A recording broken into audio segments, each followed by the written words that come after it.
জাতীয় নির্বাচনের কথা বলছি, সবাই প্রস্তুত হয়ে আছে যে দেশ হয়তো ফেব্রুয়ারির ১৫ তারিখের মধ্যে হয়তো নতুন প্রধানমন্ত্রী পাচ্ছে, একটা নতুন সরকার পাচ্ছে। আসলে কিন্তু সেটি পাচ্ছে না। অনির্বাচিত ইউনূস সরকারই ক্ষমতা কামড়ায় ধরে রাখছে। জুলাই বিপ্লব শেষ। জুলাই বিপ্লবের ১২টা সে বাজায় দিছে তার সরকার দিয়ে। সব মিলিয়ে ধরেন গণভোটে হা জয়যুক্ত হলো, কিন্তু নির্বাচন হলো প্রশ্নবিদ্ধ। অনেক অসংখ্য আসন স্থগিত, অনেক আসনে নির্বাচন বাতিল হয়ে গেল। অর্থাৎ সব মিলিয়ে একটা জটিল পরিস্থিতি তৈরি করা হয়েছে এবং ধরেন এখানে যেই বলা হচ্ছে যে ১ম অধিবেশনে একজন সভাপ্রধান এবং সভা উপপ্রধান আ নির্বাচিত হয়ে তা মিলেই এই সংবিধান সংস্কারের কার্যক্রমকে এগিয়ে নিয়ে যাবে। অর্থাৎ হাঁ ভোটকে মাথায় রেখেই উম নির্বাচন ১২ই ফেব্রুয়ারি হচ্ছে, কিন্তু কথা হচ্ছে নির্বাচন হওয়ার পরেই কি আমরা নতুন প্রধানমন্ত্রী পাবো, নাকি ডক্টর ইউনূস নির্বাচন করার পরেও এই জুলাই সনদকে ইস্যু করে তিনি দীর্ঘদিন ক্ষমতায় থাকবেন, আর দীর্ঘদিন ক্ষমতায় থেকে তিনি নতুন কোনো কিছু পায়তারা করবেন? দর্শক, এমন আলোচনা উঠতেছে। আর এই আলোচনাটা এসেছে, আমি প্রথম শুনলাম সাংবাদিক কনক সরের কাছ থেকে। তিনি যে ষড়যন্ত্রের কথা বলেছেন ডক্টর ইউনূসের, যদি এটা বাস্তবায়িত হয় তাহলে নির্বাচন হলেও কি আরও ক্ষমতা যাওয়ার মতো স্বপ্ন পূরণ হবে না। ডক্টর ইউনূস এমন কিছু করতেছেন। আর হা না ভোটের মাধ্যমে জুলাই সনদে এমন কিছু রয়েছে যেটার মাধ্যমে বিএনপি হয়তো বা যারা নির্বাচিত হোক তারা ক্ষমতা যেতে পারবে না। বিদেশক, এমন কথা বলা হচ্ছে। আমরা কনক স্যারও আলোচনা শুনলে বিষয়টি আরো ক্লিয়ার বুঝতে পারবো ডক্টর ইউনূস কি ধরনের ষড়যন্ত্র করতেছেন। আর অনেকে মনে করেন তিনি যা কিছু করতেছেন সবকিছু তো আমেরিকার তত্ত্বাবধানে করতেছেন। দর্শক, আলোচনা আগে শুনি, এরপর বিস্তারিত কথা বলবো। স্বাগত জানাচ্ছি আমি কনক সারোয়ার আজকের অনুষ্ঠানে। দর্শক, ১ম এই ক্ষমা চেয়ে নিচ্ছি। প্রচন্ড ঠান্ডায় আমি ঠান্ডা আক্রান্ত। নেজাল ভয়েসের জন্য আমি দুঃখ প্রকাশ করছি। এবং গুরুত্বপূর্ণ বিষয়টি হচ্ছে যে আমাদের অনেকেই কিন্তু আ প্রধানমন্ত্রী হওয়ার জন্য প্রস্তুতি নিয়ে রেখেছেন। কেউ ভাবছেন তারেক রহমান প্রধানমন্ত্রী হচ্ছেন, কেউ ভাবছেন আ আ ডাক্তার শফিকুর রহমান প্রধানমন্ত্রী হচ্ছেন। মন্ত্রিপরিষদের তালিকা এই ২ দলের মধ্যেই খসড়া হয়ে আছে। কিন্তু বাস্তবতা হচ্ছে যে গণভোট এবং জাতীয় সংসদ নির্বাচনের পরেই ক্ষমতার বল হচ্ছে না। যেহেতু ডক্টর ইউনূস সরকারের ক্ষমতার কোনো মেয়াদ নাই, এমন কোনো বাধ্যবাধকতাও নাই যে তাকে ক্ষমতা থেকে সরে যেতে হবে বা এতদিনের মধ্যে তাকে নতুন করে আ সরকার কি বলবো? নতুন সরকারের কাছে দায়িত্ব বুঝিয়ে দিতে হবে। তো গণপরিষদের নির্বাচন আসলে হচ্ছে এবং জাতীয় সংসদ নির্বাচনের নামে গণপরিষদের নির্বাচন হচ্ছে এবং আগে সংবিধান সংস্কার হবে, সকল কিছু হবে। তারপরে যে হবে আ মানে কি বলবো? তারপরে কি হবে সেটার ব্যাপারে আসলে কোনো নির্দেশনা নাই। এবং আমি যদি আপনাদেরকে এ সংক্রান্ত যে অধ্যাদেশ আ সেই অধ্যাদেশটা থেকে যদি একটু পড়ে শোনাই। আ সেটি হচ্ছে আমি যদি দেখাই আপনাদেরকে, এটি হচ্ছে অধ্যাদেশ। এই অধ্যাদেশটি হচ্ছে জুলাই জাতীয় সনদ সংবিধান সংস্কার বাস্তবায়ন আদেশ ২০২৫। এটি ১৩ই নভেম্বর ২০২৫ সালের জারি করা রাষ্ট্রপতির অধ্যাদেশ এবং এই অধ্যাদেশের ৪ নাম্বার পেজটা গুরুত্বপূর্ণ। ৪, ৫, ৬। আমি যদি ৪ নাম্বার পেজের উল্লেখযোগ্য কয়েকটা অংশ পড়ি, গুরুত্বপূর্ণ অংশগুলো আমি হাইলাইট করে রেখেছি। আ আমি যদি পড়ি তাহলে আ আপনাদের বুঝতে সুবিধা হবে কেন আমরা বলছি যে নির্বাচিত হলেই নির্বাচন হলেই ক্ষমতা হস্তান্তর হচ্ছে না। আ ধরেন সংবিধান সংস্কার পরিষদ গঠন, উহার কার্যাবলী ও বিলুপ্তি। গণভোটে উপস্থাপিত প্রশ্নের উত্তরে প্রদত্ত সংখ্যাগরিষ্ঠ ভোট হাঁ-সূচক হইলে এই আদেশ জারির আ অব্যবহিত পরে অর্থাৎ জাতীয় সংসদ নির্বাচনে নির্বাচিত প্রতিনিধিদের সমন্বয়ে একটি সংবিধান সংস্কার পরিষদ গঠন হবে, আ যা সংবিধান সংস্কার বিষয়ে সকল ক্ষমতা প্রয়োগ করতে পারবে এবং আ উক্ত নির্বাচনের যারা নির্বাচিত হবেন তারা একই সঙ্গে সংসদ সদস্য এবং একই সঙ্গে সংবিধান সংস্কার পরিষদের সদস্য হিসেবে দায়িত্ব পালন করবেন। অর্থাৎ অতীতে যেটাকে গণপরিষদ বলা হচ্ছিল, গণপরিষদের দ্বারা সংবিধান প্রণয়ন হয়।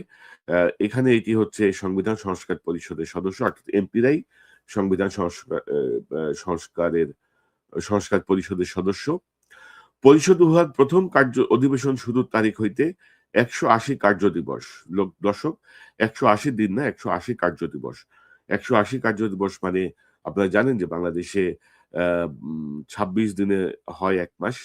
অর্থাৎ ২৬ কার্য দিবসে এর মধ্যে ঈদের ছুটি, পূজার ছুটি, এই ছুটি, ওই ছুটি মিলিয়ে এই ১৮০ কার্য দিবস যে কত দিবসে যে শেষ হয় সেটি বলা মুশকিল। তো এবং এই ১৮০ কার্য দিবসের কথা বলা হলেও যতদিনই লাগে অনির্বাচিত ডক্টর ইউনূসের মুরুব্বি সরকারি ক্ষমতায় থাকবে, এই ব্যাপারটি মোটামুটি নিশ্চিত। পাশাপাশি আ তারা বলছে যে ১৮০ কার্য দিবসের মধ্যে জুলাই জাতীয় সনদ ও গণভোটের ফলাফল অনুসারে সংবিধান সংস্কার সম্পন্ন করিবে এবং তাহা সম্পন্ন করিবার পর পরিষদের কার্যক্রম সমাপ্ত হইবে। পরিষদের কার্যধারা আ উম অংশগ্রহণের সময় নির্বাচিত প্রতিনিধিগণ পরিষদ সদস্য হিসেবে অভিহিত হইবেন এবং তারা শপথ নেবেন, সংসদ সদস্য হিসেবেও শপথ নেবেন। তারা সংবিধান সংস্কার পরিষদের সদস্য হিসেবেও তারা শপথ নেবেন। এবং ৯ নাম্বার ধারায় বলা হচ্ছে পরিষদের সভাপ্রধান। পরিষদের ১ম অধিবেশনের ১ম বৈঠকে পরিষদ সদস্যগণ ইহার সভাপ্রধান ও উপসভাপ্রধান নির্বাচন করিবে। যেটি নরমালি ছিল যে উম আ সংখ্যাগরিষ্ঠ দলের নির্বাচিতদের মধ্য থেকে একজনকে সংসদ নেতা, একজন সংসদ উপনেতা নির্বাচন করা। সংসদ নেতা যিনি তিনি আ উম প্রধানমন্ত্রী হিসেবে শপথ নেন। এবং ১ম অধিবেশনে সাধারণত বিরোধী দলের নেতাও নির্বাচন করা হয়। এবং আ এই সভাপ্রধান এবং উপসভাপ্রধান তারাই আসলে এম এ কার্যপ্রণালী বিধি অনুযায়ী অ্যা এ এ এই সংস্কার পরিষদের কার্যক্রম পরিচালনা করবেন। দুঃখিত। এবং আমি যদি ৫ নাম্বার পেজে যাই, ৫ নাম্বার পেজে বলা হচ্ছে যে আ অর্থাৎ গণভোট এবং জাতীয় সংসদ নির্বাচনের ফলাফল ঘোষণা হওয়ার ৩০ পঞ্জিকা দিবসের মধ্যে অর্থাৎ ওই সেই ৩০ কার্য দিবসের মধ্যে আ জাতীয় সংসদের ১ম অধিবেশন আহ্বান করা হইবে।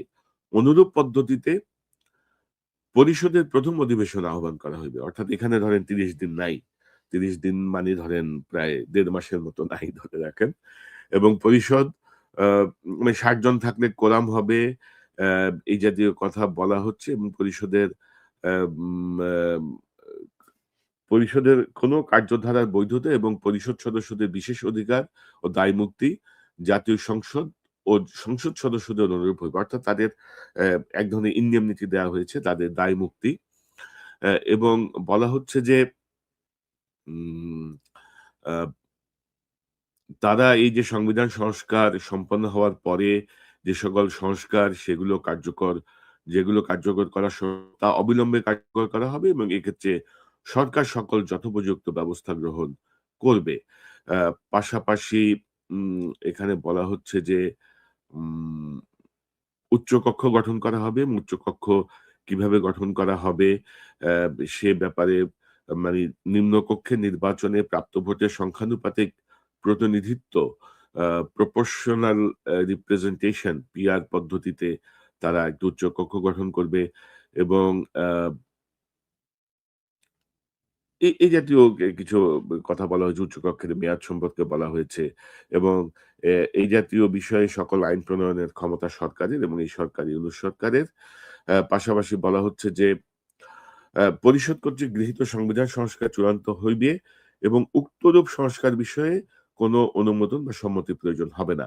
অর্থাৎ এই এই স গণ আ সংবিধান সংস্কার পরিষদ সংবিধান যেটি প্রণয়ন করবেন বা যেটি একসেপ্ট করবেন, সেটি নিয়ে কোন ধরনের অ্যাপ্রুভাল এর আর প্রয়োজন হবে না। এবং ধরেন এই যে ধরনের সংবিধান সংস্কারের পূর্ণাঙ্গ পার্ট রেডি হওয়ার পরে সরকার অধ্যাদেশ জারি করবে। কিন্তু এর পরে কি নির্বাচন হবে আবার? নাকি যারা গ গণপরিষদে ছিলেন তারা সংবিধান সংস্কার পরিষদে ছিলেন এবং নির্বাচিত সংসদ সদস্য, তাদের মধ্য থেকে সরকার গঠন হবে। সে ব্যাপারে কোনো সুনির্দিষ্ট কোনো নির্দেশনা কিন্তু এখানে দেয়া হয়নি। অর্থাৎ আমরা গণভোট, আমরা আ উম আ জাতীয় নির্বাচনের কথা বলছি। সবাই প্রস্তুত হয়ে আছি যে দেশ হয়তো ফেব্রুয়ারির ১৫ তারিখের মধ্যে হয়তো নতুন প্রধানমন্ত্রী পাচ্ছে, একটা নতুন সরকার পাচ্ছে। আসলে কিন্তু সেটি পাচ্ছে না। অনির্বাচিত ইউনূস সরকারই ক্ষমতা কামড়ায় ধরে রাখছে। জুলাই বিপ্লব শেষ। জুলাই বিপ্লবের ১২টা সে বাজায় দিছে তার সরকার দিয়ে গত ১৬-১৭ মাসে।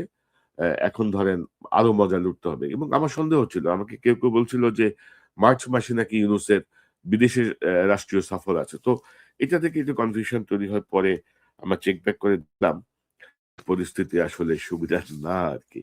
তো ধরেন এখন এখানে অনেক জটিলতা আছে। অর্থাৎ রাষ্ট্রযন্ত্র আসলে রাষ্ট্র যারা চালায় আমরা যাদেরকে দেখি, তারা কিন্তু আসলে রাষ্ট্র চালায় না। রাষ্ট্র চালানোর নেপথ্যে অনেক মানুষ থাকে। এদের একটা অংশকে বলা হয় ডিপ স্টেট।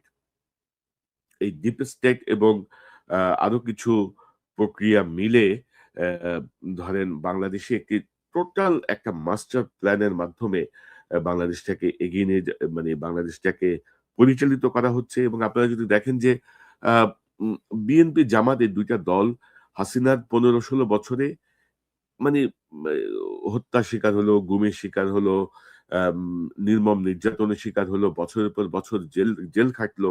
কিন্তু অ্যা হাসিনা পালায় যাওয়ার পরেই দেখেন ২ দলের মধ্যে কামড়াকামড়ি শুরু হয়ে গেছে। বিএনপি জামাতকে সহ্য করতে পারতেছে না, জামাত বিএনপিকে সহ্য করতে পারছে না। মারামারি হচ্ছে নানা ধরনের পরিস্থিতির উত্তপ্ত, সোশ্যাল মিডিয়া উত্তপ্ত, রাজপথ উত্তপ্ত, বক্তৃতার মঞ্চ উত্তপ্ত। এমনটি হওয়ার কথা ছিল না।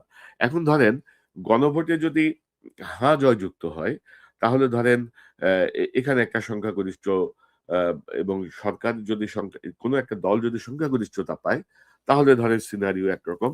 গণভোটে যদি সরকার জয়যুক্ত হয়, কিন্তু সরকারের যদি কোন দল যদি সংখ্যাগরিষ্ঠতা না পায়, তাহলে কিন্তু আবার আরেক পরিস্থিতি তৈরি হবে। আবার ধরেন আ গণভোটে যদি জয়যুক্ত হয়, তাহলে ধরেন জুলাই সনদ কার্যত বাতিল। সংসদ নির্বাচন অর্থাৎ সব মিলিয়ে ধরেন গণভোটে জয়যুক্ত হলো, কিন্তু নির্বাচন হলো প্রশ্নবিদ্ধ। অ্যা অনেক অসংখ্য আসন স্থগিত, অনেক আসনে নির্বাচন বাতিল হয়ে গেল। অর্থাৎ সব মিলিয়ে একটা জটিল পরিস্থিতি তৈরি করা হয়েছে এবং ধরেন এখানে যেই বলা হচ্ছে যে ১ম অধিবেশনে একজন সভাপ্রধান এবং সভা উপপ্রধান আ নির্বাচিত হয়ে তারা মিলেই এই সংবিধান সংস্কারের কার্যক্রমকে এগিয়ে নিয়ে যাবে। অর্থাৎ ভোটকে মাথায় রেখেই উম এই আ অধ্যাদেশটি প্রণয়ন করা হয়েছে। যার জন্য আপনি দেখবেন যে আ অনেক দলই কিন্তু ভোটের পক্ষে কোন প্রচারণা চালাচ্ছে না।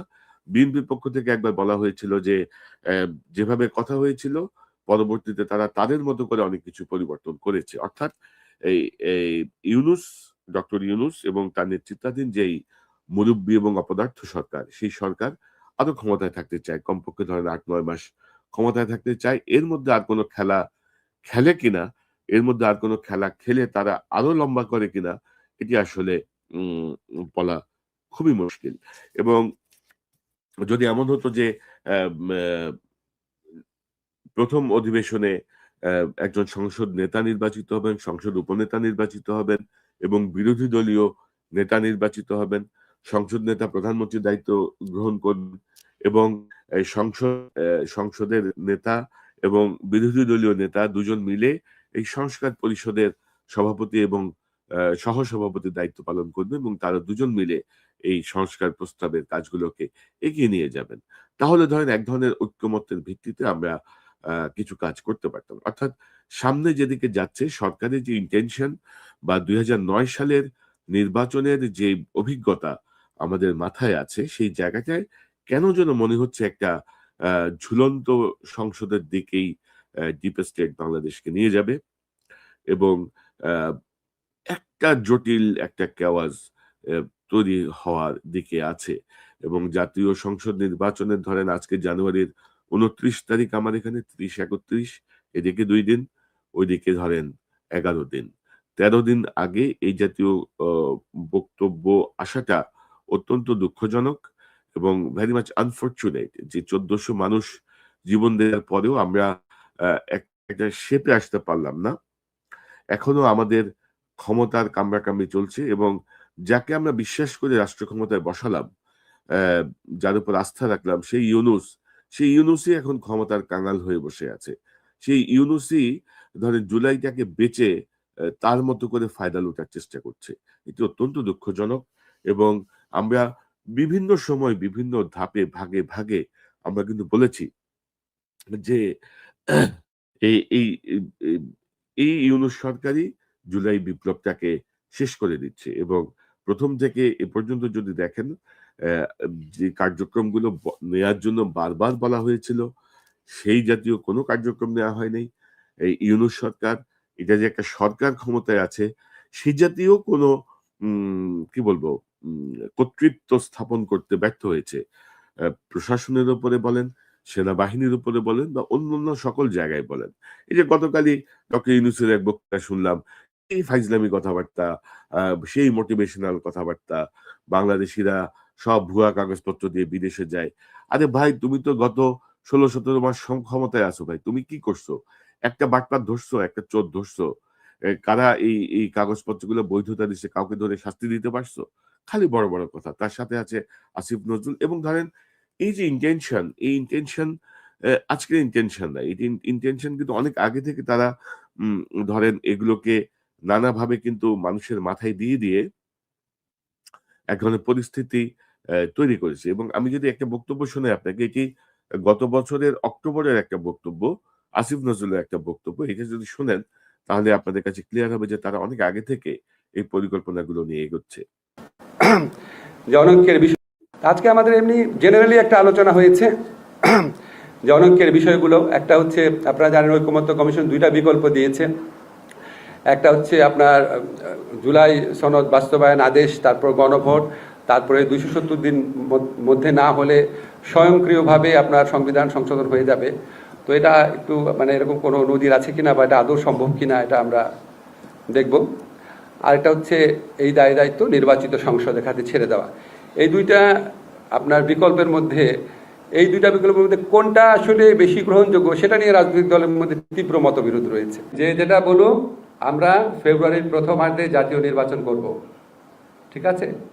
আর নির্বাচন করলে এরপরে নির্বাচিত পার্লামেন্টের সংস্কার করা কোনো দায়িত্ব থাকবে না, সব আমাদেরই করে যেতে হবে। এটা তো কোনো আপনার মানে না, এটা তো কোনো বেদবাক্য না। আমরা যতটুকু পারা যায় করে যাব, সম্ভব হলে সবই করে যাব।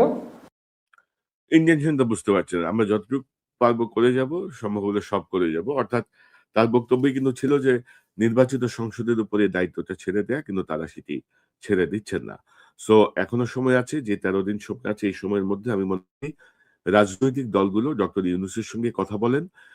কথা বলে বোঝার চেষ্টা করেন যে আসলে কি হতে যাচ্ছে। আমরা আ নির্বাচনের পরেও অনির্বাচিত কোনো শাসনে থাকতে চাই না।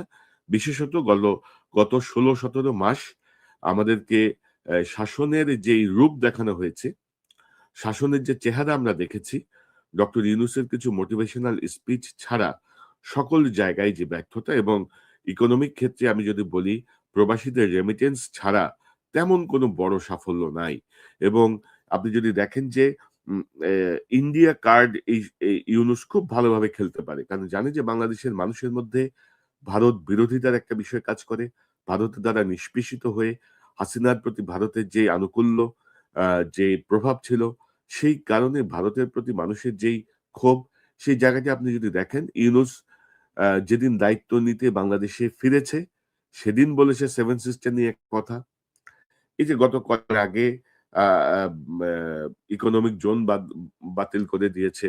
সীতাকুণ্ড এলাকায় ভারতের যে ইকোনমিক জোন হাসিনা অনুমোদন করেছিল। এগুলো সব কৌশল। পাশাপাশি ধরেন আপনি অ্যা বিশ্বকাপ ক্রিকেট থেকে ছিটকে পড়লেন। আপনি নেগোশিয়েট করতে পারলেন না। অর্থাৎ আ মানে আমি ভাত খাবো না বলে না খাওয়াটা একরকম বিষয়। কিন্তু এটাও ধরেন এক ধরনের গেম আরকি, যে আমরা ভারতের বিরুদ্ধে কঠোর অবস্থানে যে আমরা বিশ্বকাপে খেলি নাই। এটা কোন কথা না। আপনি এত ইন্টারন্যাশনাল আ কি বলবো কানেকশন আপনার, এত কিছু আপনার, এত হোমতোম। আপনি কেন আন্তর্জাতিকভাবে এই বিষয়টা সমাধান করতে পারলেন না? আ কেন আপনি সিদ্ধান্ত দিয়ে দিলেন যে আমরা যাব না, আমরা করব না। তো ক্ষতিগ্রস্ত হলো কে? আখেরে এটাও কিন্তু এক ধরনের আ ভারত বিরোধী ট্রাম্প কার্ড এই ইউনূস সরকার বাংলাদেশের জনগণকে ঘোল খাওয়ানোর জন্য ব্যবহার করছে। তো আমি অ্যা আ বিএনপি, জামাত সহ জাতীয় নেতা আছেন তাদেরকে বলব, এবং আমি খুব অবাক হই যে ধরেন বিএনপির এত বিশাল পণ্ডিত, একেকজনের যে বডি ল্যাঙ্গুয়েজ, কি হোমতোম, কি ভাবসাব, কেউ কিছু বুঝলো না যে ইউনূস সরকার এভাবে তাদেরকে ঘোল খাওয়াবে। জামাতের তো ধরেন চিকন বুদ্ধির নেতাদের। তো জামাতও টের পাইল না যে ইউনূস সরকার এই অধ্যাদেশের মাধ্যমে জুলাই সনদ বাস্তবায়ন এবং সংবিধান সংস্কারের মাধ্যমে গেড়ে বসতেছে আরো বেশ কিছুদিনের জন্য, দীর্ঘদিনের জন্য। আমার মনে হয় যে এখনই কথা বলতে হবে। নির্বাচনের আগেই প্রয়োজনে এই অধ্যাদেশ সংশোধন করেন, বাতিল করেন বা নতুনভাবে এই অধ্যাদেশে কিছু সংশোধন এনে এই সভাপ্রধান, সভা উপপ্রধান এসব ঘোড়ার ডিম দিয়ে হবে না। অনির্বাচিত সরকার একদিনও ক্ষমতায় থাকবে না এবং আ উম আ নির্বাচনের পরে এই সংবিধান সংস্কার পরিষদ, সংসদ একই সঙ্গে হবে। বাট নতুন সরকারও হবে। নতুন সরকারের অধীনেই সকল কিছু পরিচালিত হবে।